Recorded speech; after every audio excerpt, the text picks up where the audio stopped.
आज हम आपकी मुलाकात करवाने जा रहे हैं एक इंटरेस्टिंग कंपनी से। नाम है एचपीएल इलेक्ट्रिक एंड पावर। देश भर में इलेक्ट्रिक इक्विपमेंट बनाने का करती है ये कारोबार और 1975 से एचपीएल ब्रांड के तहत ये प्रोडक्ट्स अपने बना रही है। Meter solutions, switch gear, lighting equipments और वायर केबल बनाने का करती है ये कंपनी कारोबार। आइए आपकी मुलाकात करवाई जाए कंपनी के जॉइंट एमडी गौतम सेठ साहब हमारे साथ कार्यक्रम में शामिल होंगे। गौतम सेठ साहब चार्टर्ड अकाउंटेंट है। इलेक्ट्रिकल इंडस्ट्री में आपका लगभग 19-20 साल से ज़्यादा लंबा गहरा अनुभव है और ग्रुप की ज़्यादातर स्ट्रेटेजी, नए प्रोडक्ट लॉन्च, सेल्स, मार्केटिंग की जिम्मेदारी सेठ साहब के जिम्मे है। सर बहुत बहुत स्वागत है आपका, धन्यवाद।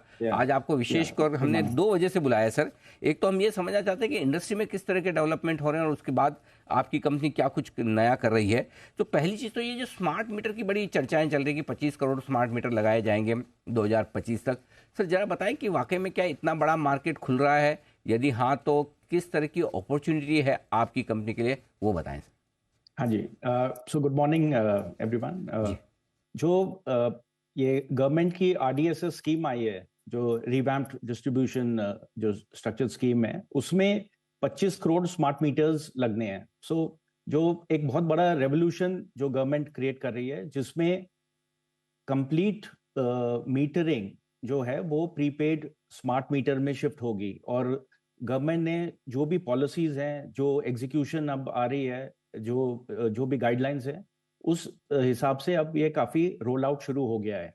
और देखा जाए पिछले 1-2 साल में जो भी स्टैंडर्ड्स थे, स्कीम्स थे, पॉलिसीज थी, ये सारे अलाइनमेंट हो गई है। एंड मैं आज मानता हूँ कि most of the electricity boards जो है या कोई गवर्नमेंट पीएसयूज, ऑर्गेनाइजेशंस जो भी है, कंप्लीट इकोसिस्टम आज के दिन में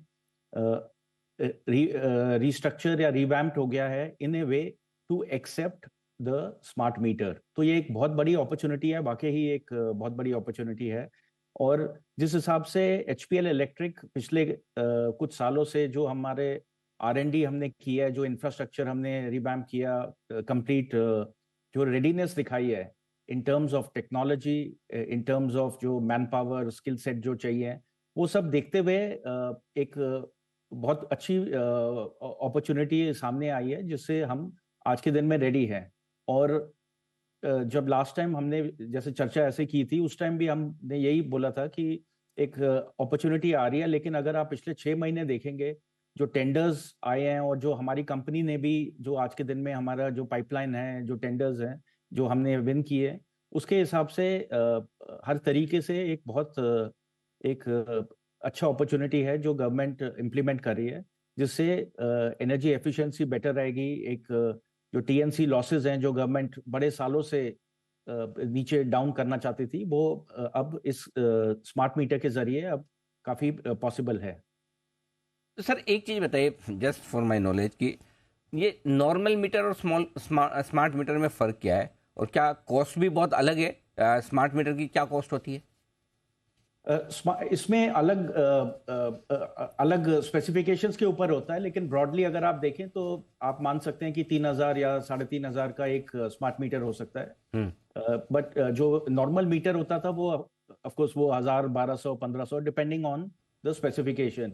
लेकिन जो चीज इंपॉर्टेंट है कि स्मार्ट मीटर में एक तो 2 वे कम्युनिकेशन आता है, जिसमें जो डेटा होता है जो रीडिंग का, वो ऑनलाइन यूटिलिटीज को मिलता है। इवन एनी जो पैरामीटर्स या कुछ चीजें जो अगर एक रिवर्स कम्युनिकेशन करनी हो, वो स्मार्ट मीटर में पॉसिबल रहता है।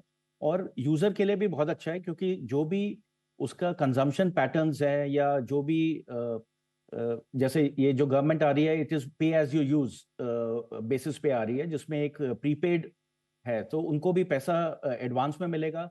The consumer also knows his consumption patterns, ये स्मार्ट मीटर डिटेक्ट कर सकता है। और काफी डेटा अवेलेबल है। और एज एंड व्हेन जैसे यूटिलिटी एक इंडिविजुअल कस्टमर को शेयर करना चाहे थ्रू एन ऐप और समथिंग, वो सब पॉसिबल है। सो विद द डेटा जो अवेलेबल है और उसकी जो फायदे रहते हैं, उससे काफी इसका जो रिटर्न है, जो एक्स्ट्रा इन्वेस्टमेंट गवर्नमेंट कर रही है, आई थिंक इसका जो आरओआई हम मानते हैं, वो बहुत जल्दी इनको गवर्नमेंट को भी मिलेगा और सबको फायदा होगा। देश को फायदा होगा, जो यूटिलिटी को है, जो इनकी टीएनसी लॉसेज हैं वो कम होंगी, जो इनका रेवेन्यू बढ़ेगा, टाइमली इनको जो पेमेंट्स कलेक्ट करनी चाहिए, इवन द रीडिंग मैकेनिज्म जो आज के दिन में मैनुअल इंटरवेंशन है, जहाँ पे मीटर रीडर जाते हैं, हर घर से वो लेते हैं, उसकी एक्यूरेसी है, वो सब टेकन केयर है। सो टाइम वाइज भी इनको बहुत जल्दी वो डेटा मिलेगा, जिससे bills can be generated, anyway they are prepaid.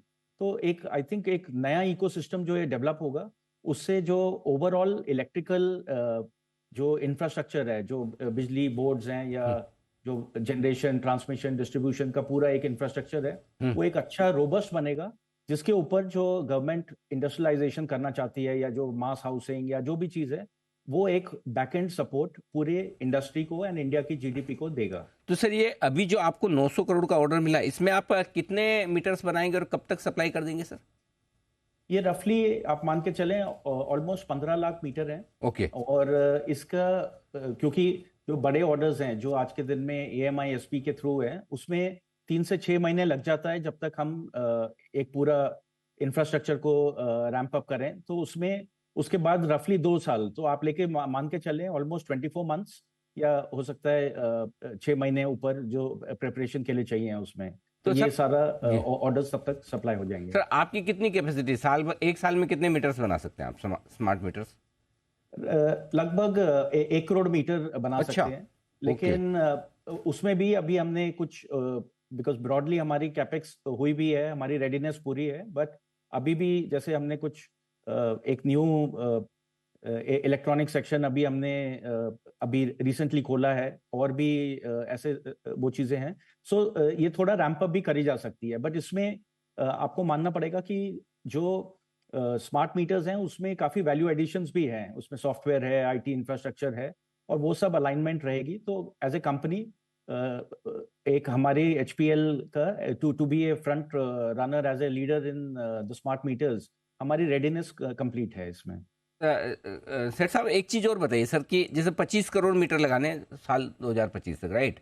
अपने पास कितना टाइम है? करीबन 1.5 साल समझ लीजिए, राइट? 1.5 नहीं, 2.5 साल, ठीक है। 2.5 साल में 25 करोड़ मीटर बनाने की इंडिया में कैपेसिटी है इंडस्ट्री की, या कम है? क्या और कैपेसिटी बढ़ाने की जरूरत इंडस्ट्री को पड़ेगी, जितनी है उससे बन जाएंगे? नहीं, डेफिनेटली नहीं, आई वुड बिलीव कि जो कैपेसिटी है, जो गवर्नमेंट के जो टारगेट्स हैं उसको वो पूरी है। As a on behalf of industry अगर हम बात करें तो कंप्लीट कैपेसिटी है। और ये जो कैपेसिटी है उसमें, क्योंकि पिछले कई सालों से काफी बैकवर्ड इंटीग्रेशन जैसे HPL इलेक्ट्रिक ने भी किया है आज के दिन में, चाहे इलेक्ट्रॉनिक्स का है या plastic, all the sheet metal, जो भी कंपोनेंट्स या जो चीज लगती है, वो सब बैकवर्ड इंटीग्रेशन है। So I would say the capacities are there, और वो काफी स्केलेबल है इन टर्म्स ऑफ, अगर जैसे ही हम देखते हैं रोल आउट बढ़ेगा, तो वो रोल आउट में आई थिंक द कैपेसिटी है वो काफी कंप्लीट है। मतलब HPL इलेक्ट्रिक की भी, हमारी अपनी भी कैपेसिटी काफी ज्यादा है, और हम जो गवर्नमेंट जो टारगेट्स हैं, या और भी अगर ये और चैलेंजिंग होता है तो हम आराम से मीट कर सकते हैं। एंड आई वुड बिलीव कि the Indian industry also is completely gearing up and capable to meet this। ये इसको हम बिल्कुल। तो सर मतलब इसका मतलब ये है कि ये समझे सर, आपके पास तो अगले 2-2.5 साल के लिए बहुत काम ही काम है सर। हाँ जी, एक तरीके से यस। बिल्कुल, बहुत बढ़िया सर, धन्यवाद। आपने पूरी इंडस्ट्री का भी आउटलुक दिया और साथ ही अपनी कंपनी के बारे में भी बताया कि किस तरह के ऑर्डर्स आपको आ रहे हैं और किस तरह का आगे काम काज रहेगा। Thank you so much sir, शुक्रिया आपका। Thank you.